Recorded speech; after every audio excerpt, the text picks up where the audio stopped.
City of Ember, Chapter 2, A Message to the Mayor.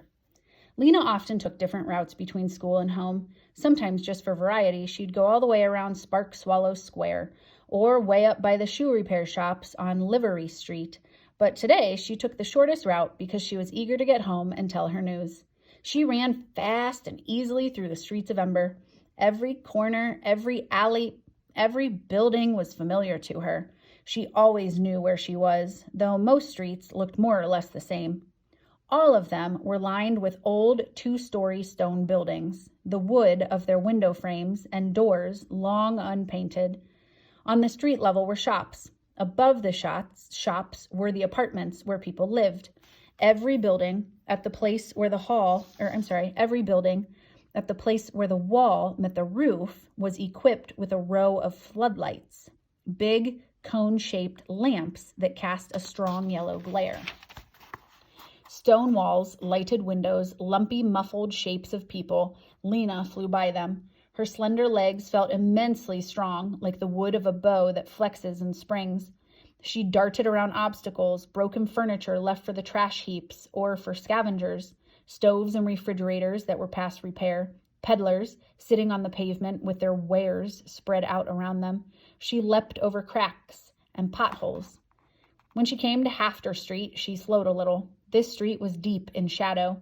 4 of its street lamps were out and had not been fixed. For a second, Lena thought of the rumor she'd heard about light bulbs, that some kinds were completely gone. She was used to shortage of things, everyone was, but not of light bulbs. If the bulbs for the street lamps ran out, the only lights would be inside of the buildings. What would happen then? How could people find their way through the streets in the dark? Somewhere inside her, a black worm of dread stirred. She thought about Dune's outburst in class. Could things really be as bad as he said? She didn't want to believe it. She pushed the thought away.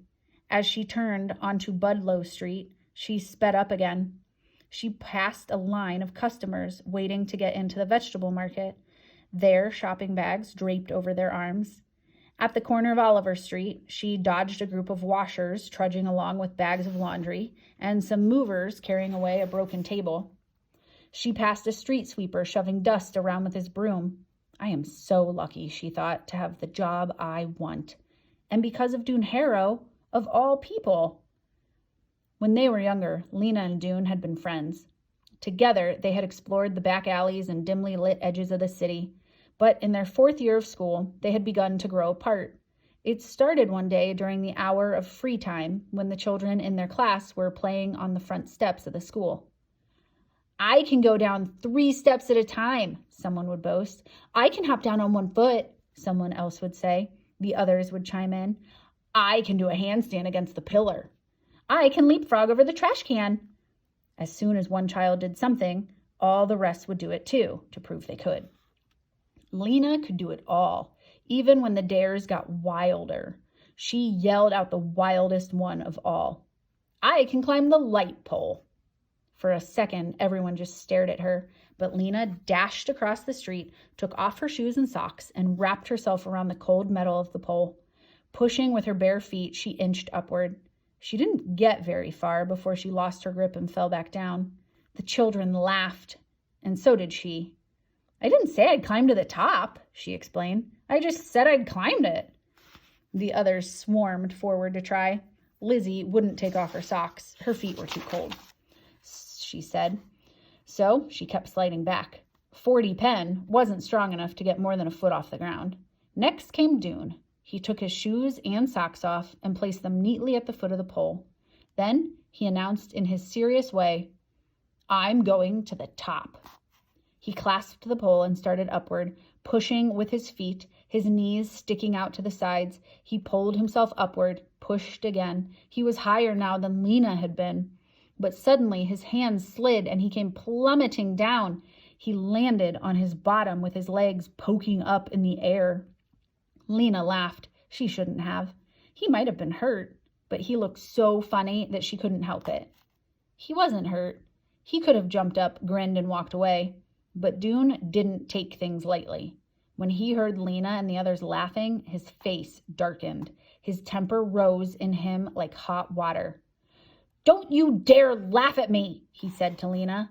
"I did better than you did. That was a stupid idea anyway. A stupid idea to climb that pole."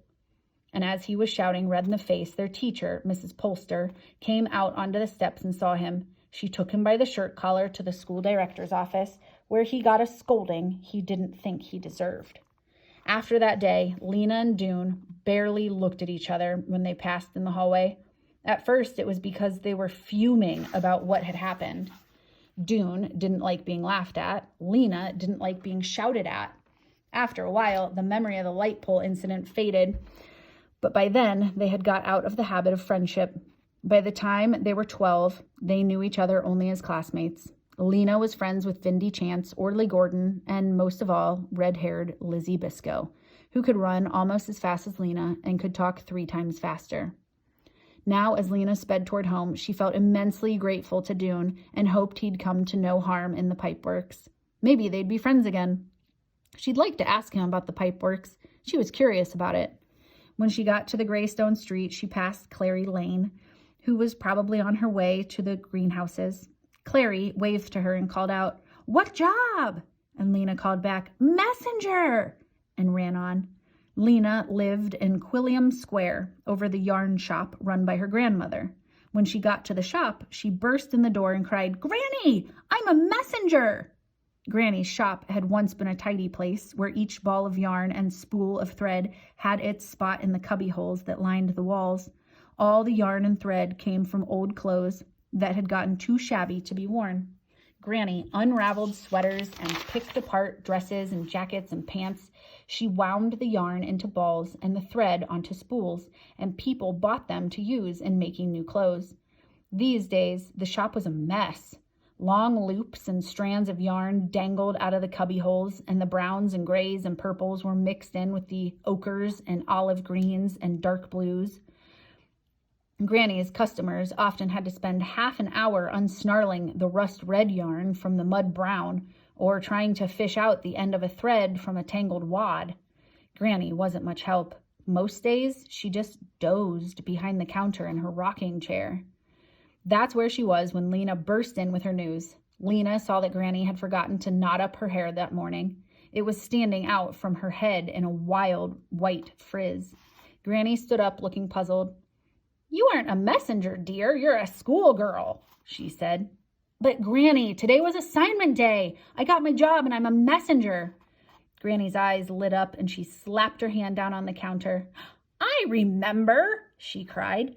"Messenger, that's a grand job. You'll be good at it." Lena's little sister toddled out from behind the counter on unsteady legs. She had a round face and round brown eyes. At the top of her head was a sprig of brown hair tied up with a scrap of red yarn. She grabbed onto Lena's knees. Weena, she said. Lena bent over and took the child's hands. "Poppy, your big sister got a good job. Are you happy, Poppy? Are you proud of me?" Poppy said something that sounded like, "Hoppy, hoppy, hoppy." Lena laughed, hoisted her up, and danced with her around the shop. Lena loved her little sister so much that it was like an ache under her ribs. The baby and Granny were all the family she had now. 2 years ago, when the coughing sickness was raging through the city again, her father had died. Some months later, her mother, giving birth to Poppy, had died too. Lena missed her parents with an ache that was as strong as what she felt for Poppy, only it was a hollow feeling instead of a full one. "When do you start?"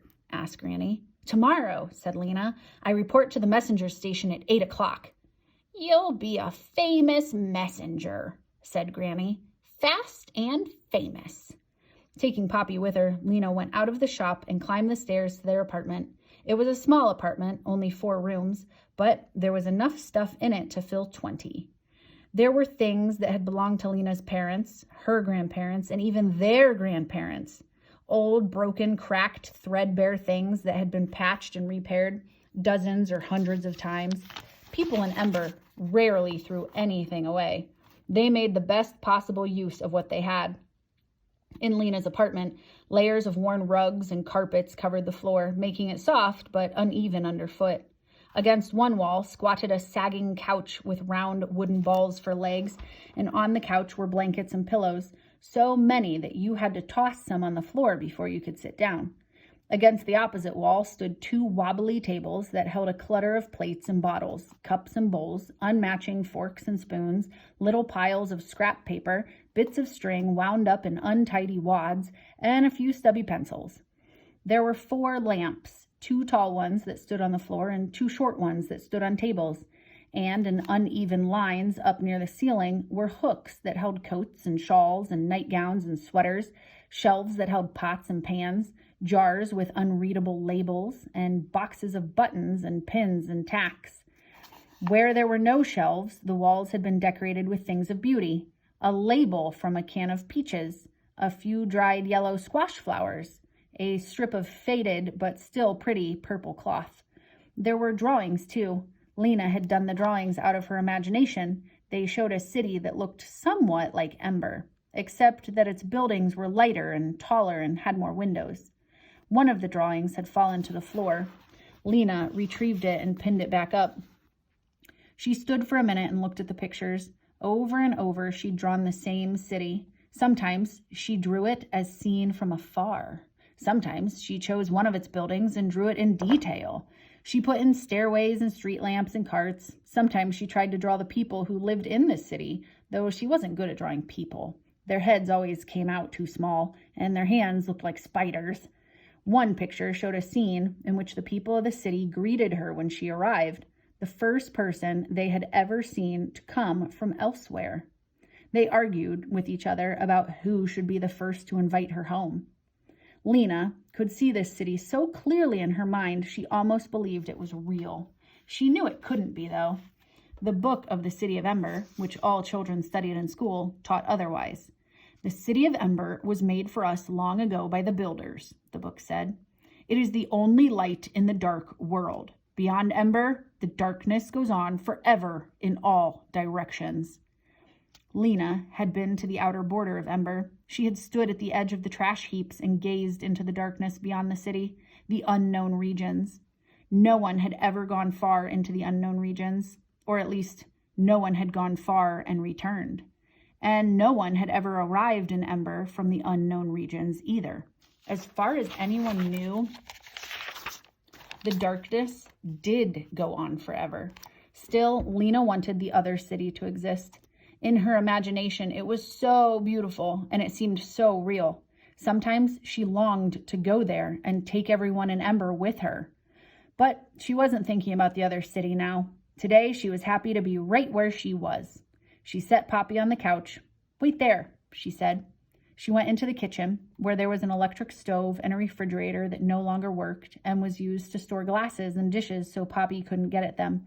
Above the refrigerator were shelves holding more pots and jars, more spoons and knives, a wind-up clock that Granny always forgot to wind, and a long row of cans. Lena tried to keep the cans in alphabetical order so she could find what she wanted quickly, but Granny always messed them up. Now she saw there were beans at the end of the row and tomatoes at the beginning.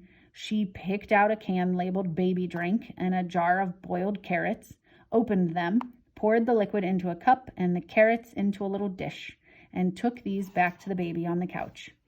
Poppy dribbled baby drink down her chin.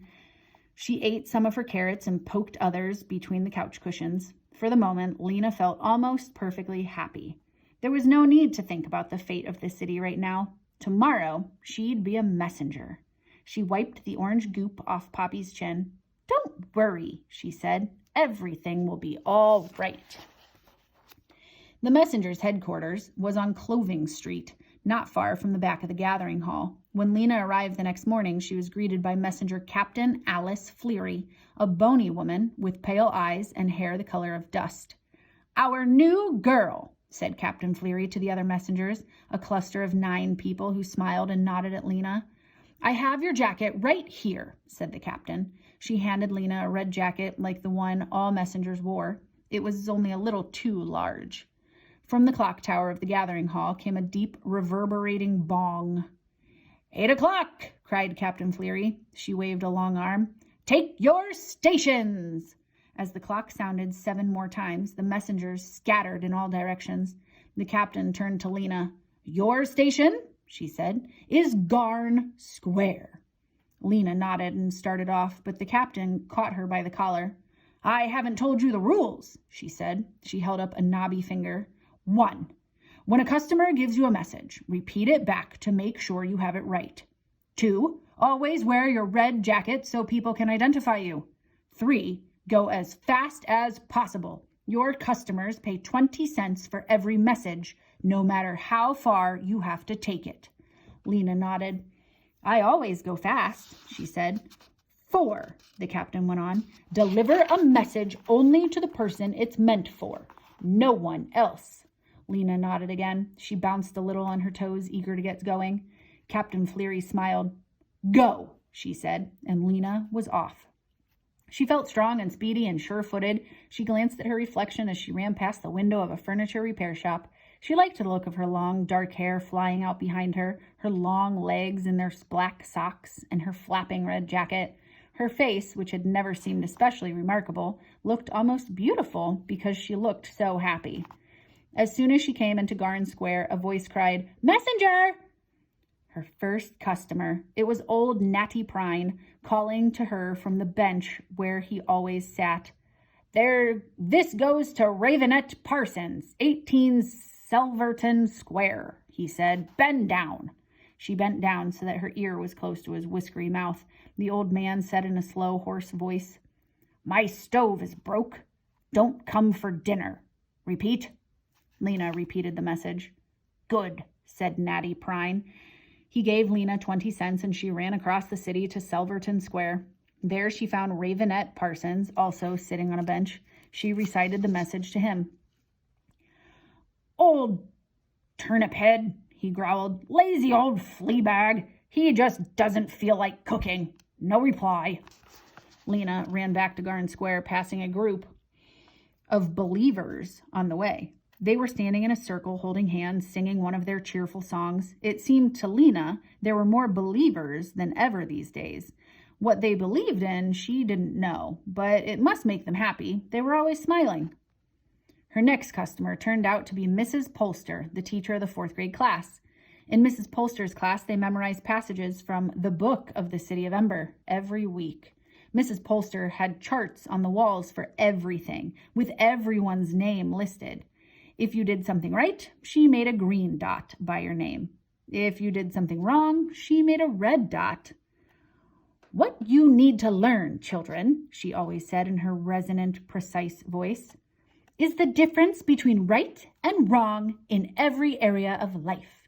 And once you learn the difference, here she would stop and point to the class, and the class would finish the sentence, you must always choose the right. In every situation, Mrs. Polster knew what the right choice was. Now here was Mrs. Polster again, looming over Lena and pronouncing her message. To Anisette Lafronde, 39 Hum Street, as follows, she said. My confidence in you has been seriously diminished since I heard about the disreputable activities in which you engaged on Thursday last.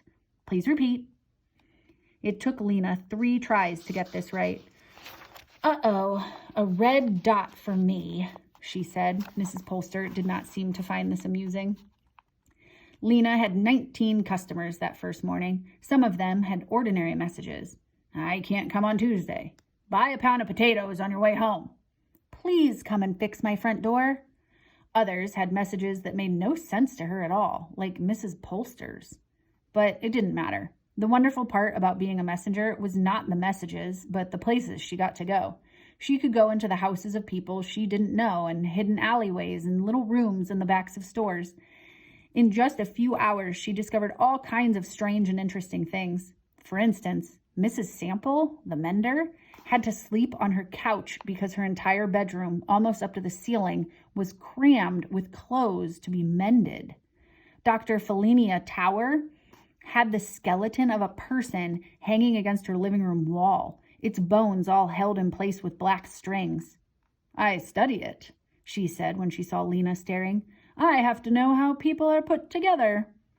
At a house on Kaloo Street, Lena delivered a message to a worried-looking man whose living room was completely dark. "I'm saving on light bulbs," the man said, and when Lena took a message to the Can Cafe, she learned that on certain days, the back room was used as a meeting place for people who liked to converse about great subjects. "Do you think an invisible being is watching over us all the time?" she heard someone ask. "Perhaps," answered someone else. There was a long silence. And then again, perhaps not. All of it was interesting. She loved finding things out, and she loved running, and even by the end of the day, she wasn't tired. Running made her feel strong and big-hearted. It made her love the place she ran through and the people whose messages she delivered. She wished she could bring all of them the good news they so desperately wanted to hear. Late in the afternoon, a young man came up to her, walking with a sort of sideways lurch. He was an odd-looking person. He had a very long neck with a bump in the middle and teeth so big they looked as if they were trying to escape from his mouth. His black, bushy hair stuck out from his head in untidy tufts. "I have a message for the mayor at the gathering hall," he said. He paused to let the importance of this be understood. "The mayor," he said. "Did you get that?" "I got it," said Lena. "All right. Listen carefully. Tell him, delivery at 8 from Looper. Repeat it back." "Delivery at 8 from Looper," Lena repeated. It was an easy message. "All right. No answer required." He handed her 20 cents and she sprinted away. The gathering hall occupied one entire side of Harkins Square, which was the city's central plaza. The square was paved with stone. It had a few benches bolted to the ground here and there, as well as a couple of kiosks for notices. Wide steps led up to the gathering hall, and fat columns framed its big door. The mayor's office was in the gathering hall. So were the offices of the clerks, who kept track of which buildings had broken windows, what street lamps needed repair, and the number of people in the city. There was the office of the timekeeper, who was in charge of the town clock, and there were offices for the guards, who enforced the laws of Ember, now and then putting pickpockets or people who got in fights into the prison room, a small one-story structure with a sloping roof that jutted out from one side of the building. Lena ran up the steps and through the door into a broad hallway. On the left was a desk, and at the desk sat a guard. "Barton Snowd, assistant guard," said a badge on his chest. He was a big man with wide shoulders, brawny arms, and a thick neck, but his head looked as if it didn't belong to his body. It was small and round and topped with a fuzz of extremely short hair. His lower jaw jutted out and moved a little from side to side as if he were chewing on something. When he saw Lena, his jaw stopped moving for a moment and his lips curled upward in a very small smile. "Good day," he said. "What business brings you here today?" "I have a message for the mayor." Very good, very good." Barton Snowd heaved himself to his feet. "Step this way." He led Lena down the corridor and opened a door marked Reception Room. "Wait here, please," he said. "The mayor is in his basement office on private business, but he will be up shortly." Lena went inside. "I'll notify the mayor," said Barton Snowd. "Please have a seat. The mayor will be right with you, or pretty soon." He left, closing the door behind him. A second later, the door opened again, and the guard's small, fuzzy head reappeared. "What is the message?" he asked. "I have to give it to the mayor in person," said Lena. Of course, said the guard. The door closed again. He doesn't seem very sure about things, Lena thought. Maybe he's new at his job. The reception room was shabby, but Lena could tell that it had once been impressive. The walls were dark red with brownish patches where the paint was peeling away. In the right-hand wall was a closed door. An ugly brown carpet lay on the floor, and on it stood a large armchair covered in itchy-looking red material, and several smaller chairs. A small table held a teapot and some cups, and a larger table in the middle of the room displayed a copy of the Book of the City of Ember, lying open as if someone were going to read from it. Portraits of all the mayors of the city since the beginning of time hung on the walls, staring solemnly from behind pieces of old window glass. Lena sat in the big armchair and waited. No one came. She got up and wandered around the room. She bent over the Book of the City of Ember and read a few sentences. The citizens of Ember may not have luxuries, But the foresight of the builders, who filled the storerooms at the beginning of time, has ensured that they will always have enough, and enough is all that a person of wisdom needs. She flipped a few pages. The gathering hall clock, she read, measures the hours of night and day. It must never be allowed to run down. Without it, how would we know when to go to work and when to go to school? How would the light director know when to turn the lights on and when to turn them off again? It is the job of the timekeeper to wind the clock every week and to place the date sign in Harkin Square every day. The timekeeper must perform these duties faithfully. Lena knew that not all timekeepers were as faithful as they should be. She'd heard of one some years ago who often forgot to change the date sign so that it might say Wednesday, week 38, year 227 for several days in a row. There had even been timekeepers who forgot to wind the clock so that it might stand at noon or at midnight for hours at a time, causing a very long day or a very long night. The result was that no one really knew anymore exactly what day of the week it was, or exactly how many years it had been since the building of the city. They called this the year 241, but it might have been 245 or 239 or 250. As long as the clock's deep boom rang out every hour and the lights went on and off more or less regularly, it didn't seem to matter.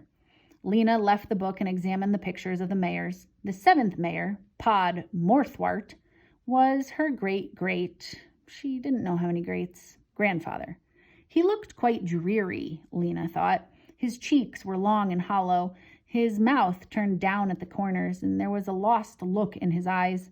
The picture she liked best was of the 4th mayor, Jane Larkett, who had a serene smile and fuzzy black hair. Still, no one came. She heard no sounds from the hallway. Maybe they'd forgotten her. Lena went over to the closed door in the right-hand wall.